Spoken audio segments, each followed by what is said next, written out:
Dalam tuntutannya, jaksa menyebut Verdi Sambo terbukti merencanakan pembunuhan hingga menembak Yosua. Lebih lengkap kami diskusikan hal ini dan sudah bergabung saat ini kuasa hukum keluarga Yosua, Yonatan Baskoro, dan pakar hukum dari Universitas Brawijaya, Aan Eko Widiarto. Bang Yonatan, Pak Aan, apa kabar? Baik, Terbaik, Mas. Mas. Terima kasih sudah bergabung bersama kami. Pak Aan, soal tuntutan dari jaksa terhadap Verdi Sambo penjara seumur hidup tanpa ada pertimbangan meringankan. Sudah tepat belum pilihan jaksa ini untuk memidanakan atau meminta hakim penjara seumur hidup? Ya, kalau kita baca di 340 ya, itu adalah hukuman yang maksimal sebenarnya. Dari 3 alternatif hukuman maksimalnya. Ya, antara mati, kemudian penjara seumur hidup, sama satunya paling lama 20 tahun untuk penjara begitu. Nah, saya melihat kalau tadi ya pendapat dari ayah dari Yosua itu sudah sangat puas sebenarnya dengan ini.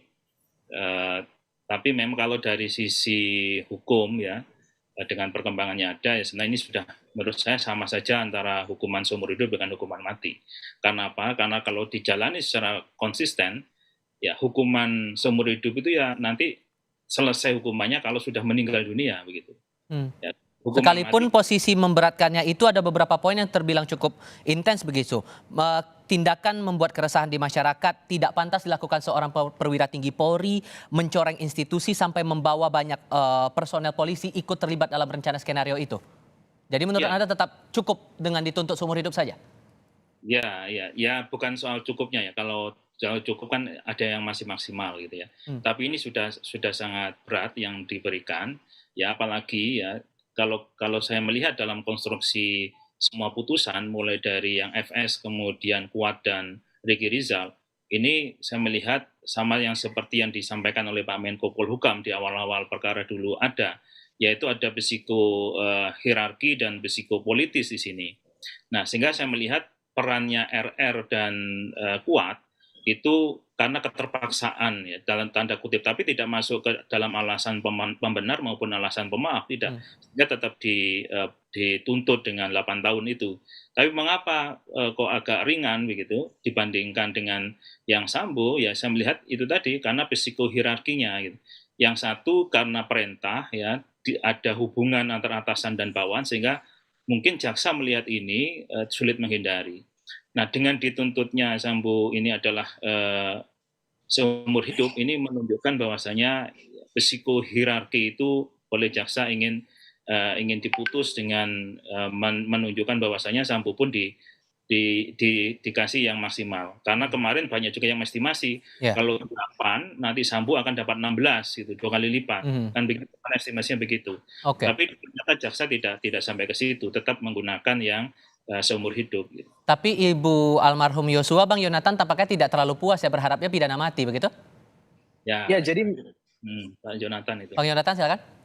Ya, jadi memang apapun hukumannya itu tidak akan pernah setimpal dengan apa yang dialami oleh almarhum dan keluarga almarhum, sehingga di dalam jaksa menyampaikan tuntutannya tentu harapan keluarga besar, yakni adalah hukuman yang paling maksimal yang tercantum di dalam pasal 340. Karena apa? Karena ketika kita melihat juga kemarin saat tadi sudah disampaikan oleh Pak Aan, saat Kuat dan Ricky disampaikan tuntutannya hanya 8 tahun, rasa pesimisme keluarga khususnya dan seluruh masyarakat itu sangat besar pesimisnya terhadap penegakan hukum di Republik ini. Karena bagaimana bisa ketika jaksa sudah menjelaskan di dalam kesimpulannya dan tuntutan yang dibacakan, 340 itu sudah terbukti secara jelas, tegas, sah, dan meyakinkan, sehingga bagaimana mungkin pasal 340 ini tetapi tuntutannya 8 tahun. Namun pada hari ini setidaknya dapat mengobati sedikit rasa kekecewaan mendalam yang dialami oleh keluarga, yakni tuntutan seumur hidup yang ditujukan kepada Verdi Sambo. Ditambah Tetapi tidak ada memang hal-hal yang meringankan posisi Verdi Sambo ya? betul, dan kalau kita bandingkan yang meringankan 0, kemudian yang memberatkan bisa saya bilang banyak sekali begitu ya, mulai dari dia sebagai jenderal, kadif propam yang harusnya bisa menjalankan alur yang benar sebagai kepolisian, kemudian melibatkan banyak orang, merusak citra polisi, kemudian itu anak buahnya sendiri. Nah, banyaklah yang memberatkan berbelit-belit begitu dan tidak mengakui perbuatannya. Sehingga seharusnya saya rasa hakim dalam hal nanti memutus perkara ini masih bisa untuk memutus hukuman yang paling maksimal. Saya rasa demikian. Masih ada ruang untuk itu menurut Anda ya? Masih. Oke, saya kembali ke Pak Aan. Nah, tadi dalam pembacaan nota tuntutan, Pak Aan, jaksa sebut Sambo ini terbukti menembak Yosua. Kalau yang Anda cermati dari fakta persidangan yang berjalan selama ini, tuntutan jaksa ini sesuai atau tidak? Ya, sesuai kan. Tadi juga jaksa sudah menyampaikan dan dari ahli juga sudah menyampaikan khususnya balistik ya, soal jumlah peluru yang seharusnya ada di dalam pistol yang digunakan Joshua, digunakan oleh Eliezer ya, HS ya. Itu kan diisi sekitar 16 peluru untuk menghindari macetnya, kemudian sisanya itu kan sekitar berapa 13 atau 14, sehingga yang digunakan adalah sekitar 3 atau 4 peluru. Nah, padahal di lubang yang ada, baik yang masuk dan keluar, itu kan ada 7 lubang, sehingga ada sisa dari itu. Siapa yang melakukan kemudian? Nah, alibi yang paling kuat adalah dari orang yang ada di situ kan sudah jelas semua. Ada FS, ada Ricky Rizal, ada Kuat, dan ada Eliezer. Nah, Kuat ya jelas tidak menembak ya, karena yang dari semua keterangan tidak ada yang menunjuk Kuat menembak. Kemudian Ricky Rizal juga tidak ada indikasi menembak dari saksi ya. Yang ada adalah saksi Eliezer yang mengatakan bahwa ikut menembak begitu. Nah, sehingga ada 2 alat bukti kesaksian, kemudian juga tambah satu lagi yang keterangan ahli ya balistik tadi, itu sudah memperkuat dari sangkaan jaksa, sehingga nanti itu menjadi dari tuntutan jaksa, sehingga kemudian itu bisa digunakan jaksa untuk memperkuat keyakinannya begitu.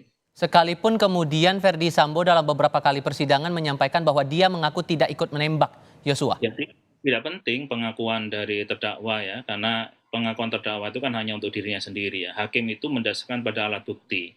Nah, tadi saya sampaikan ada minimal 2 tadi, ada keterangan Eliezer, kemudian juga ada saksi ahli ya dari balistik yang sudah menyampaikan itu, sehingga ya disitulah jaksa dalam hal ini sudah pada keyakinannya bahwa itu benar. Gitu.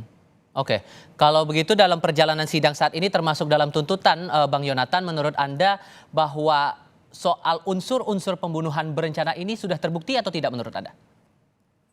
Menurut saya semuanya sudah terpenuhi ya untuk unsur pembunuhan berencana, dan apa yang disampaikan oleh pihak jaksa dalam tuntutannya disampaikan secara rinci, jelas begitu ya, lengkap. Semuanya itu memang sudah tidak terelakkan, dan dalam hal ini kami setuju dengan apa yang sudah disampaikan oleh pihak kejaksaan. Namun memang ada kesimpulan yang menurut saya sangat berani dan terlalu dini menyimpulkan, yakni terkait dengan perselingkuhan almarhum. Nah, ini perlu kami bantah karena tidak ada bukti material yang mengatakan itu. Namun terkait dengan pembuktian unsur pemenuhan 340, saya rasa semua sudah terpenuhi, dan apa yang disampaikan pihak kejaksaan, dalam hal ini jaksa penuntut umum ya, itu sudah berkesesuaian. Sehingga itu yang saya sampaikan, apa yang disampaikan itu sudah terbukti semuanya, namun kenapa yang kemarin itu justru tuntutannya hanya 8 tahun gitu. Sehingga menurut Anda masalah motif, yang masalah ada perselingkuhan lah, yang sebelumnya juga dibilang ada pelecehan seksual dan sebagainya, itu tidak perlu lagi dibuktikan karena sifat individual itu tadi, begitu?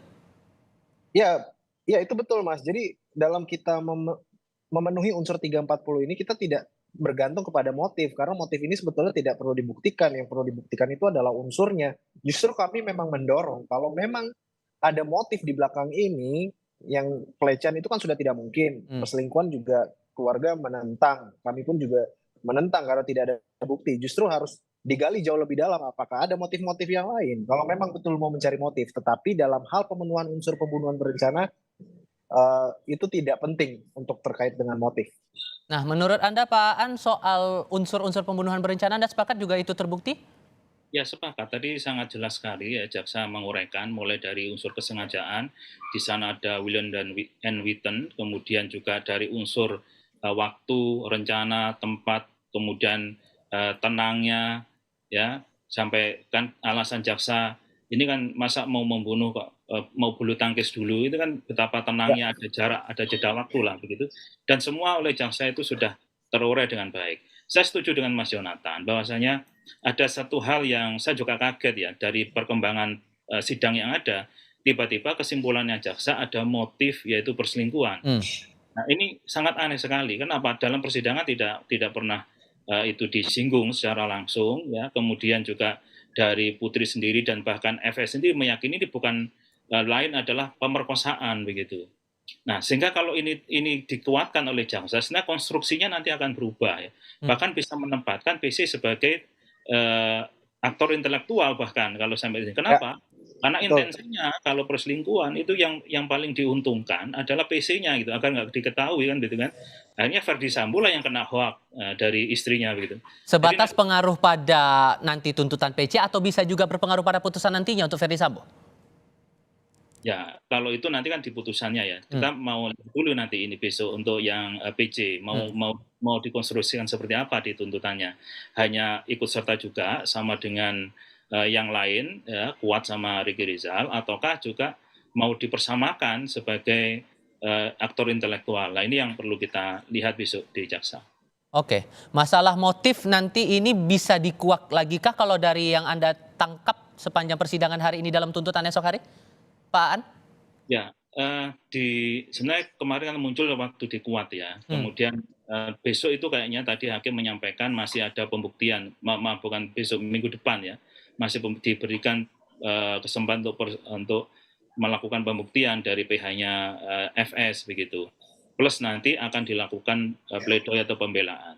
Jadi ya sifatnya hanya menyampaikan saja karena kan pemeriksaan kemarin sudah sangat panjang. Gitu. Kemudian tinggal merekonstruksi menyimpulkan dari fakta-fakta persidangan yang ada. Nah, disinilah analisis dari jaksa untuk bisa mengaitkan itu. Ya kalau itu spekulatif nanti kan hakim bisa menilai bahwa ini terlalu prematur, spekulatif sampai motif. Bahkan kan ya apa untungnya sih mencari motif di sini. Yang penting adalah pemenuhan unsur perbuatan pidana yang ada di 340. Itu saya kira fokusnya ke sana biar kita tidak terlalu terbawa ke motif. Dan juga kalau itu diharapkan sebagai profiling, mengapa dulu kok selalu di profiling bahwa Joshua itu suka ke klub malam dan punya catatan macam-macam begitu.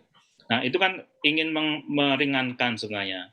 Tapi kan jangan sampai kita pada logika bahwasanya ya orang yang seperti misalnya betul terjadi motifnya seperti itu, langsung bisa sah untuk dibunuh, untuk langsung ditembak. Nah ini kan berbahaya kalau logika seperti itu. Intinya kembali fokus pada pidana pokoknya adalah pembunuhan berencana itu tadi ya Pak ya? Harusnya di situ. Oke, kalau begitu Bang Yonatan, karena Ibu almarhum Yosua juga merasa tidak puas harusnya pidana mati, Anda berharapnya potensi untuk diberatkan lagi pidana untuk Verdi Sambo ini bakal gimana kemudian? Ya, bukan hanya untuk Verdi Sambo, tetapi semua terdakwa yang memang terbukti terlibat sesuai dengan dakwaan jaksa yang di mana 340 terpenuhi. Dan yang ingin saya sampaikan di sini memang adalah hakim ini tidak terikat dengan tuntutan jaksa. Jadi dalam hal nanti hakim menjatuhkan putusan terhadap para terdakwa, ya tentu dengan keyakinannya setelah melihat fakta-fakta di persidangan, kesesuaian antara alat bukti yang ada, saksi ahli maupun keterangan saksi dan mungkin juga di keterangan terdakwa. Nah, itu akan dinilai oleh majelis hakim sehingga tidak ada yang bisa mempengaruhi hakim dalam hal ini. Ya, tetap pada keyakinannya. Sehingga untuk pertanyaan Mas barusan, tentu sangat masih dimungkinkan untuk hukumannya ini diberatkan begitu. Namun yang ingin saya sampaikan, jangan sampai seperti kemarin. Harapan masyarakat sudah besar, harapan keluarga juga sudah besar. Namun memang hasilnya yang kemarin mengecewakan begitu. Jadi untuk kedepannya ini kami juga harus terus pantau dan tidak mau yang berpikiran sudah pasti karena yang kemarin itu kan sedikit mengecewakan begitu Mas. Oke, terakhir Pak Aan, soal agenda esok hari akan ada pembacaan tuntutan untuk Eliezer dan Putri Chandrawati. Anda katakan bahwa ada potensi Putri Chandrawati jadi bagian intelektual, pelaku intelektual di balik pembunuhan Yosua ini. Menurut Anda, singkat saja, kira-kira tuntutan untuk masing-masing Eliezer dan Putri bisa berapa lama? Ya kalau untuk Putri jelas lebih berat ya. Kalau sampai aktor intelektual bisa aja sama dengan FS begitu, seumur hidup. Gitu. Bahkan lebih ya, karena dia yang memulai awal semuanya gitu.